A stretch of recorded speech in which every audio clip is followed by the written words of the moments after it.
Newsline. Inaasahan na ng mga nagbebenta ng bulaklak sa Dangwa sa lungsod ng Maynila na tataas pa ang presyo ng kanilang mga produkto habang papalapit ang araw ng mga puso ngayong parating na Miyerkules.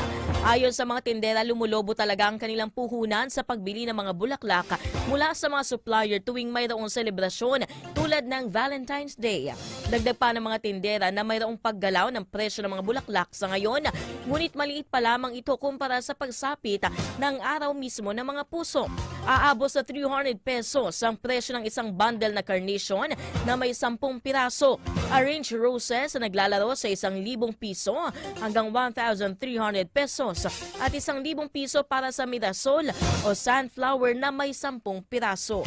Mayroon ding ibinibenta mga bulaklak na may stuffed toy na nagkakahalaga ng 200 pesos pataas depende sa disenyo.